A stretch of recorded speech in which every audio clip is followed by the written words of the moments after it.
ನಮಸ್ಕಾರ. 24x7 ಕರ್ನಾಟಕ.comಗೆ ಸ್ವಾಗತ ಸುಸ್ವಾಗತ. ಗದಗ ಡಿಸ್ಟ್ರಿಕ್ಕು ನರಗುಂದ ತಾಲೂಕಿನ ಶಿರೋಳು ಪಂಚಾಯತಿ ಉಪಾಧ್ಯಕ್ಷನ ಭೇಟಿಯಾಗಿ ಬಂದಿದ್ದೀವಿ.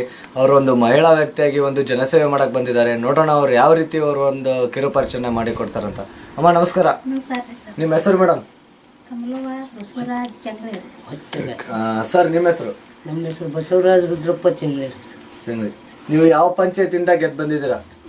ಗ್ರಾಮ ಪಂಚಾಯತ್ ಶಿರೋಳ ಗ್ರಾಮ ಪಂಚಾಯತಿಯಿಂದ ಗೆದ್ದು ಬಂದಿದ್ದೀರಾ. ಸರ್ ಯಾವ ಪಕ್ಷದ ಫಾಲೋವರ್ಸ್ ಆಗಿದ್ದೀರಾ? ಕಾಂಗ್ರೆಸ್ ಪಕ್ಷದ ಫಾಲೋವರ್ಸ್ ಆಗಿದ್ದೀರಾ.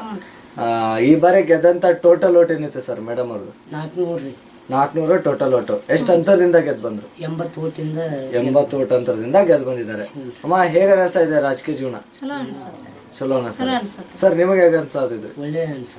ಒಳ್ಳೆ ಅನ್ಸುತ್ತೆ. ಅಮ್ಮ ನಿಮ್ದು ವೈಯಕ್ತಿಕ ಕೆಲಸ ಏನು? ಮನೆ ಕೆಲಸ.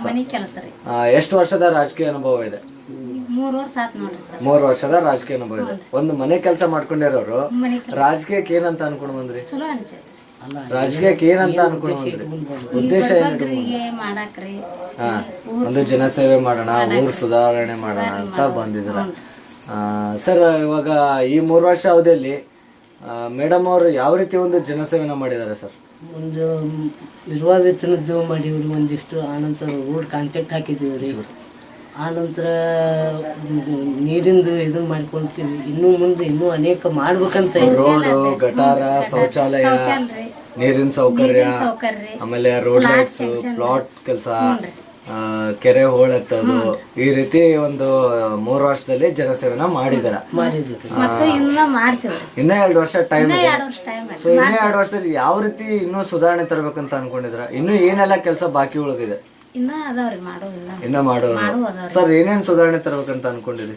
ಏನಿಲ್ಲ, ಫಿಲ್ಟರ್ ನೀರಿಂದ ಒಂದು ಇನ್ನೊಂದು ನಮ್ಮ ಊರಿಗೆ, ನಮ್ಮ ಓಣಿಯಲ್ಲಿ ಆಗಬೇಕನ್ನೋ ಉದ್ದೇಶ ಐತ್ರಿ. ಅದನ್ನ ಏನೋ ದೇವರ ಅನುಗ್ರಹ, MLA ಅವರು ಹೂ ಅಂದ್ರೆ ನಾವು ಮಾಡ್ಕೊಳಕ ಅನುಕೂಲ ಆಗತ್ರಿ. ಮತ್ತು ಹೊಳಿ ದಾರಿ ಸರಿ ಇಲ್ಲ, ಅದನ್ನ ಕಾಂಕ್ರೀಟ್ ಹಾಕಕ್ಕೆ ಈಗಾಗಲೇ ಹಾಕಿದೀವ್ರಿ. ಅದು ಅಪ್ರೂವಲ್ ಆಗಿ ಬಂತಪ್ಪ ಅಂದ್ರೆ ಅದನ್ನು ಮಾಡಿಸ್ತೀವಿ. ಅದು ಸ್ಟಾರ್ಟ್ ಆಗೋದೈತ್ರಿ. ಬರುತ್ತನ ಒಟ್ಟು ದಾರಿ ಕಾಯ್ಬೇಕ್ರಿ ಸರ್. ಅದಕ್ಕೆ ನಿಂತೇವ್ರಿ ಸರ್. ಸೊ ಇನ್ನ ಎಷ್ಟೆಲ್ಲ ಕೆಲಸ ಮಾಡ್ಬೇಕು ಅಂತ ಅನ್ಕೊಂಡಿದ್ದೀರಾ? ಸರ್ ನೀವು ಇವಾಗ ರಾಜಕೀಯ ಬಿಟ್ಟು ಯಾವ್ದಾದ್ರು ಸಂಘ ಸಂಸ್ಥೆಯಲ್ಲಿ ಗುರ್ಸ್ಕೊಂಡಿದ್ದೀರಾ? ಯಾವ್ದು ಏನು ಸಂಘ? ನೀವು ಯಾವ್ದು ಸಂಘ ಸಂಸ್ಥೆಯಲ್ಲಿ ಇಲ್ಲ. ಮೇಡಮ್ ಅವ್ರು ನೀವು ಇಲ್ಲ. ಸರ್ ಇವಾಗ ರಾಜಕೀಯಕ್ಕೆ ಬರೋದಕ್ಕೆ ನಿಮ್ಮ ಕುಟುಂಬದಿಂದ ಮೇಡಮ್ ಅವರೇ ಫಸ್ಟ್ ಅಥವಾ ಹಿಂದ್ಗಡೆ ಯಾರಾದ್ರೂ ಇದ್ರ? ಹಿಂದ್ಗಡೆ ಒಬ್ರು ಶೇಖರ್ ಗೌಡ್ರು ನವ್ರು ಬಂದ ಅಂತೇಳಿ ಅವ್ರು ಬಂದು ನಮ್ಗ ಹೆಂಗಾರ ಮಾಡಿ ನಿಲ್ಲು, ಬೆನ್ನೆಲುಬಾಗಿರ್ತೀವಿ, ನಾವು ನಿಮ್ಮನ್ನ ಗೆದ್ದು ತರಿಸ್ತೀವಿ ಅಂತೇಳಿ ಅವ್ರು ಭರವಸೆ ಕೊಟ್ಟದಕ್ಕನೆ ನಿಂತೀವ್ರಿ. ನಿಂತಿಂದನು ನಮ್ ಕೂಡ ಅಡ್ಡಾಡಿ ತಿಮ್ಮನಗೌಡ್ರು, ನಾಗನಗೌಡ್ರು, ತಿರ್ಕನಗೌಡ್ರು ಅಂತೇಳಿ ಅವರು ನಮ್ಮಿಂದ ಜನರಿಗೆ ಒಂದ್ ಸ್ವಲ್ಪ ಇದನ್ನ ಹೇಳ್ತಾ ಬಂದ್ರಿ. ಅವರು ನಮ್ಗೆ ಬೆನ್ನೆಲುಬಾಗಿ ನಿಂತಲ್ಲೇ ನಾವು ಆರಿಸಿ ಬಂದದ್ದು ಕರೆ. ಅವರಿಂದಾನೇ ಅವರೇ ನಿಮ್ಗೆ ಗುರುಗಳು. ಇವಾಗ ನಿಮ್ಮ ಮಂತನದಿಂದ ರಾಜಕೀಯಕ್ಕೆ ಬಂದವರು ಇವರೇ ಮೊದ್ಲ ಅಥವಾ ಹಿಂದ್ಗಡೆ ಯಾರಾದ್ರು? ಹಿಂದ್ಗಡೆ ಯಾರು ಇಲ್ರಿ, ಫಸ್ಟ್ ನಮ್ಮ ಮಂತನದಿಂದ ಇವರೇ ಫಸ್ಟ್ ಬಂದಿದ್ದಾರೆ. ಸೊ ಇವಾಗ ನಿಮ್ಮ ಹೇಳಿದ್ರಿ ಇವಾಗ ನಿಮ್ಗೆ ಗುರುಗಳು ಬೆನ್ನೆಲುಬಾಗಿ ನಿಂತಂತವ್ರು ನಿಮ್ ಗುರುಗಳು ಅಂತ. ಸೊ ನಮ್ಮ ಮೂಲಕ ನಿಮ್ ಗುರುಗಳಿಗೆ ಏನಾದ್ರು ಹೇಳಕ್ ಇಷ್ಟಪಡ್ತೀರಾ ಮೇಡಮ್? ಕೃತಜ್ಞತೆ ವಂದನೆಗಳು ಸಲ್ಸಕ್ ಇಷ್ಟಪಡ್ತೀರಾ? ಅವರು ನಮ್ಮ ಮ್ಯಾಗ ಅಷ್ಟೊಂದು ಅಭಿಮಾನ ಇಟ್ಕೊಂಡು ನಮ್ಮ ಹಿಂದೆ ಅಡ್ಡಾಡಿದ್ದಕ್ಕೆ ಅವ್ರಿಗೆ ತುಂಬಾ ತುಂಬಾ ಧನ್ಯವಾದಗಳನ್ನು ನಾವು ಸಲ್ಲಿಸ್ತೇವೆ. ತುಂಬಾ ಧನ್ಯವಾದಗಳನ್ನ ಇಬ್ರು ಸೇರಿ ಸಲ್ಸಕ್ ಇಷ್ಟಪಡ್ತೀರಾ? ಸರ್ ಇವಾಗ ಇನ್ನೂ ಹೆಚ್ಚಿನ ಸ್ಥಾನದಲ್ಲಿ ನಿಮ್ಮನ್ನ ಜನತೆ ಬೆಳೆಸ್ತೀನಿ ಅಂದ್ರೆ ಅಥವಾ ನಿಮಗ್ ಬೆಳಿಬೇಕಂತ ಏನಾದ್ರು ಆಸೆ ಇದೆಯಾ ಸರ್? ಇದೆ ರೀ. ಇನ್ನ ಮುಂದೆ ನಾವು ಹೆಚ್ಚಿನ ಜನಸೇವೆ ಮಾಡ್ಕೊಂಡು ಇನ್ನೂ ಹೆಸರು ತಗೊಂಡು ಮತ್ ತಾಲೂಕಾ ಪಂಚಾಯತಿಗೆ ಆದ್ರೂ ಕೈ ಹಾಕ್ಬೇಕು ಅನ್ನುವಂತ ಆಸೆ ಐತಿ. ನಮ್ ಕುರಿನ್ ಶೆಟ್ಟಿ ಸಮಾಜದವರು ಮಾಡ್ಕುವಂತ ಹೇಳಕತ್ತಾರ್ರಿ. ಅದಕ್ಕೆ ನಾವು ದುಡಿಯಾಕತ್ತೀವ್ರಿ. ಅದಕ್ಕೆ ಒಂದು ಜನಸೇವೆಯನ್ನ ಇದರಲ್ಲಿ ಮಾಡ್ತಾ ಇದ್ದೀರಾ. ಸರ್ ಇವಾಗ ನಿಮ್ಗೆ ಓಟ್ ಮೇಡಮ್, ಇವಾಗ ನಿಮ್ಗೆ ಓಟ್ ಹಾಕಿ ಗೆಲ್ಲಿಸಿದಂತ ನಿಮ್ಮ ಮತ ಬಾಂಧವರಿಗೆ ನಮ್ಮ ಮೂಲಕ ಏನಾದ್ರು ಹೇಳಕ್ ಇಷ್ಟಪಡ್ತೀರಾ? ಅವ್ರಿಗೂ ಧನ್ಯವಾದಗಳನ್ನು ಹೇಳುದಲ್ರಿ ಸರ್.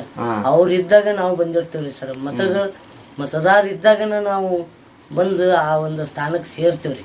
ಮತದಾನಿಗಳಿಗೆ ನಾವು ಅನಂತ ಧನ್ಯವಾದಗಳನ್ನ ಹೇಳಕ್ ಇಷ್ಟಪಡ್ತೀರಾ? ನೀವು ಅನಂತ ಧನ್ಯವಾದಗಳನ್ನ ಹೇಳಕ್ ಇಷ್ಟಪಡ್ತೀರಾ? ಅನಂತ ಧನ್ಯವಾದಗಳನ್ನ ಹೇಳಕ್ ಇಷ್ಟಪಡ್ತೀರಾ? ಇಲ್ಲ ಹೇಳಿದ್ದಾರೆ. ನೋಡಿದ್ರಲ್ಲ ಯಾವ ರೀತಿ ಒಂದು ಮಹಿಳಾ ವ್ಯಕ್ತಿಯಾಗಿ ಜನಸೇವೆ ಮಾಡಕ್ ಬಂದಿದಾರಂತ. ಅವ್ರಿಗೆ ಇಷ್ಟು ಕಾಲ ಮಾತಾಡಿದಕ್ಕೆ ತುಂಬಾ ಧನ್ಯವಾದಗಳ ಹೇಳುತ್ತಾ ನಮಸ್ಕಾರ. ನಮಸ್ಕಾರ. ಕ್ಯಾಮ್ರಾಮ್ಯಾನ್ ಸಚಿನ್ ಜೊತೆ ಗೌರವ್ 24x7 ಕರ್ನಾಟಕ.com. ನಮಸ್ಕಾರ.